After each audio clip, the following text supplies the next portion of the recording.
Hi friends, this is solution to all. आज हम कुछ इम्पोर्टेंट एक्ट्स के बारे में जानना चाहेंगे। तो सबसे पहले आरबीआई एक्ट, जिसके अंतर्गत आरबीआई इस्टेब्लिश हुआ था, वो 1934 में फॉर्म हुआ था। बैंकिंग रेगुलेशन एक्ट 1949 में आया था। इसमें law and framework of banks को बनाया गया था। सरफेसी एक्ट ये 2002 में आया था। इसका लॉन्ग फॉर्म है securitisation and reconstruction of financial assets and enforcement of security interest act. Security of financial asset and reconstruction of financial asset इसके मेन रीजंस थे ये एक्ट आने के पीछे। उसके बाद में देखते हैं डेब्ट रिकवरी ट्रिब्यूनल एक्ट, ये 1993 में आया। तो ये जो भी डेब्ट्स रहते हैं उसको रिकवर करने के लिए ये एक्ट आया था। Then the bankers book evidence act, ये 1891 में आया था।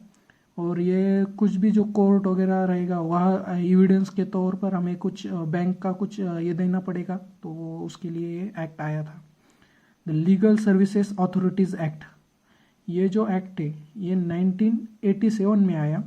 इसके अंतर्गत जो भी लोक अदालत वगैरह है वो वर्क करती है। द कंज्यूमर प्रोटेक्शन एक्ट, ये कंज्यूमर के लिए बनाया गया था, 1986 में बनाया गया था। तो इसमें जो कंज्यूमर का इंटरेस्ट है उसको प्रोटेक्ट करने के लिए ये एक्ट आया था, वो भी 1986 में आया था। इनकम टैक्स एक्ट 1961 में आया था। तो 1961 में ये जो इनकम टैक्स आया था वो जो भी लॉज है टैक्सेशन ऑफ इनकम के रिलेटेड वो उसमें डिफाइन किया गया है। इंडियन कॉन्ट्रैक्ट एक्ट 1872 में आया था। तो इसमें ट्रेड, कॉमर्स और इंडस्ट्री इसके रिलेटेड जो भी लॉ है वो बनाए गए थे। कंपनीज एक्ट 1956 में आया था। तो वेरियस टाइप्स ऑफ कंपनीज जो भी फॉर्म होती है वो इसी एक्ट के अंतर्गत फॉर्म होती है। फॉरेन एक्सचेंज रेगुलेशन एक्ट फेरा 1973 में आया था। फॉरेन एक्सचेंज मैनेजमेंट एक्ट 1999 में आया था, 1999, और इसको फेमा बोलते हैं शॉर्टकट में। ये दोनों जो एक्ट है वो फॉरेन एक्सचेंज ट्रांजेक्शन्स के लिए लागू होते हैं। 13 ट्रांसफ़र ऑफ प्रॉपर्टी एक्ट 1882 में आया था। और ये जो भी मूवेबल गुड्स के रिलेटेड जो भी ट्रांजेक्शन्स होते हैं उसके लिए यूज होता है।